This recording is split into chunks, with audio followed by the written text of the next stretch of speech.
Hey guys, आज हम start करेंगे काइनेमेटिक्स के वन डी मोशन को। काइनेमेटिक्स का मतलब होता है मोशन प्लस मैथ्स, जिसमें हम मोशन और उसके साथ मैथ्स को स्टडी करते हैं। इस चैप्टर में हम मोशन के डिटेल स्टडी करेंगे। सो गेट रेडी, क्योंकि मैं कवर करने वाली हूँ काइनेमेटिक्स के सब इम्पॉर्टेंट टॉपिक। मैं कवर करूँगी one D motion, distance and displacement, speed and velocity, acceleration, equations of motion, uniform and non-uniform motion, graphical representation of 1D motion, and some important PYQs. 1D motion 1D motion तब होता है जब object सीधी line में एक ही direction या आगे पीछे move करता है। इसे मेजर करते हैं डिस्टेंस, डिस्प्लेसमेंट, स्पीड, वेलोसिटी और एक्सेलरेशन के कॉन्सेप्ट के थ्रू। तो चलिए उन्हें समझते हैं। Distance and displacement.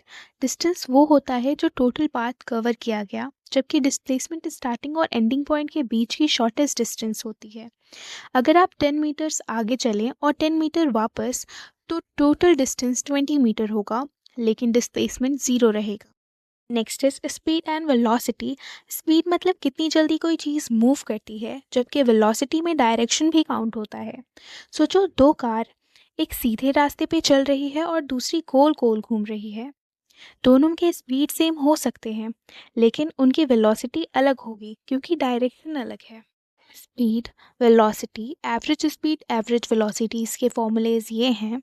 Average speed और एवरेज वेलोसिटी तब इक्वल होगी जब डिस्टेंस और डिस्प्लेसमेंट इक्वल होंगे, otherwise average speed always greater than average velocity होगी। ये एक क्वेश्चन सॉल्व करते हैं। A man covered half distance at v1 speed and remaining half at v2 speed, find average speed. यहाँ हम एवरेज स्पीड का formula use करेंगे, जहाँ हाफ डिस्टेंस d होगा और टोटल डिस्टेंस 2d होगा और total time t1 plus t2 होगा। जहाँ हम t1 को d अपॉन v1 लिख सकते हैं और t2 को d अपॉन v2 लिख सकते हैं। t1 और t2 की वैल्यू पुट करेंगे तो हमें एवरेज स्पीड मिलेगी 2v1 v2 upon v1 plus v2। इसका रिजल्ट याद कर लेना, क्योंकि इस रिजल्ट के क्वेश्चन डायरेक्ट एग्जाम में आते हैं। Next is acceleration. एक्सेलरेशन हमें ये बताता है कि किसी ऑब्जेक्ट की वेलोसिटी कितनी जल्दी चेंज हो रही है। जब एक गाड़ी तेज चलती है, धीरे होती है या बिल्कुल रुक जाती है, तो वो एक्सेलरेशन एक्सपीरियंस कर रही होती है। फॉर एग्जाम्पल, अगर कार 0 से 60 किलोमीटर पर आवर की स्पीड पे 5 सेकेंड में पहुंचे, तो वो एक्सेलरेट कर रही है।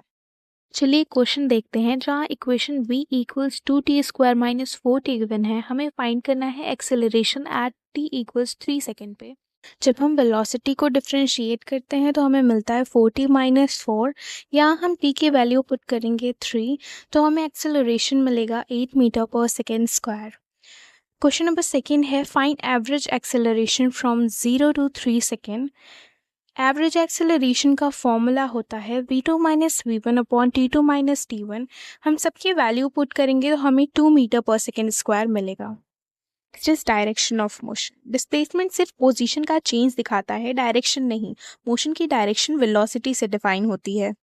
चलिए एक और क्वेश्चन लेते हैं, जहाँ इक्वेशन गिवन है s equals T cube minus 6t square plus 9t, और हमें फाइंड करना है velocity at t equals 2 second, acceleration at t equals 3 second, the time when body at rest and the time when body moves in negative direction. चलिए इसका solution देखते हैं। Part 1 में हमें वेलोसिटी फाइंड करनी है एट t इक्वल्स 2 सेकेंड पे। हम उस इक्वेशन को डिफ्रेंशिएट करेंगे तो हमें मिलेगा 3t square minus 12t plus 9।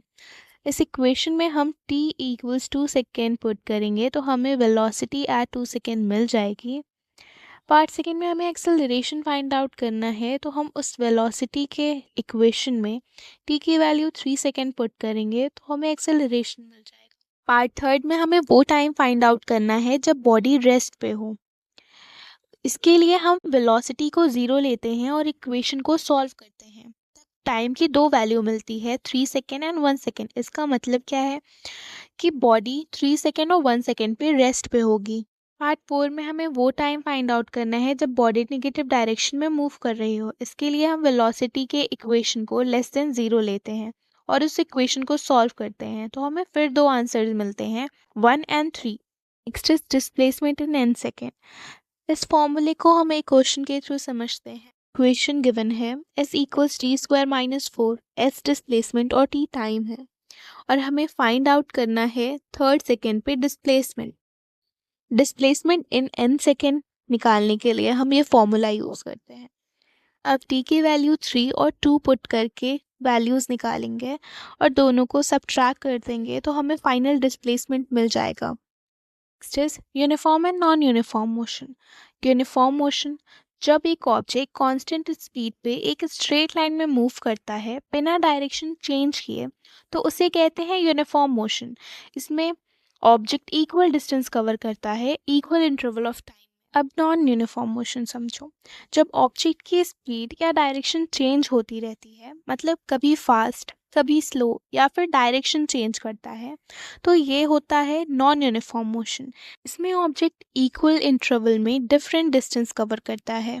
Next is equation of motion. The equation of motion are a set of three fundamental formulas. First equation of motion is velocity time relation. V equals u plus at. यहाँ v final velocity, u initial velocity, a acceleration और t time है। Second equation of motion, ये displacement time relation होता है, s equals ut plus half at square, जहाँ s displacement, u initial velocity, a acceleration और t time है। Third equation of motion में velocity और डिस्प्लेसमेंट का रिलेशन होता है v square equals you square plus 2as, जहाँ v final velocity, u initial velocity, a acceleration और s displacement है। जिस graphical representation of 1D motion, इसमें पहला है st ग्राफ। st ग्राफ में हम डिस्प्लेसमेंट को y एक्सिस पर प्लॉट करते हैं और टाइम को x एक्सिस पर। st ग्राफ का स्लोप हमें वेलोसिटी देता है। Differentiation of displacement equal velocity होगा।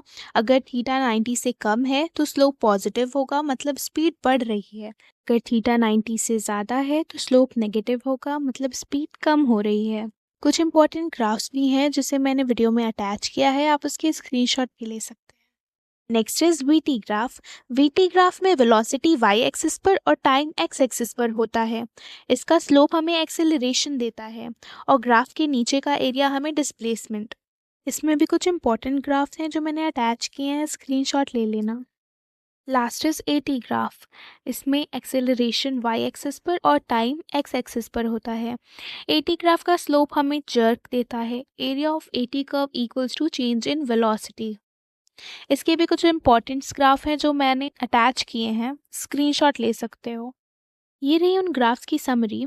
First is st graph, straight line for uniform motion, curve for non uniform and the slope gives velocity. vt graph में horizontal line for constant velocity, sloped line for acceleration और declaration and the slope gives acceleration and the area under the curve gives displacement. Now, acceleration time graph में horizontal line for constant acceleration, curved और sloped line for changing acceleration. Next is pre Y quiz. मैं आपको कुछ questions दूंगी और आपको video को stop करके खुद सॉल्व करना पड़ेगा, फिर चेक करना पड़ेगा अपना अप्रोच और अपना आंसर सही है या नहीं। Thanks for watching. If you found this breakdown helpful, don't forget to like, subscribe, and hit the bell icon for more tips and tricks on your JEE preparation. Drop your questions in the comment below.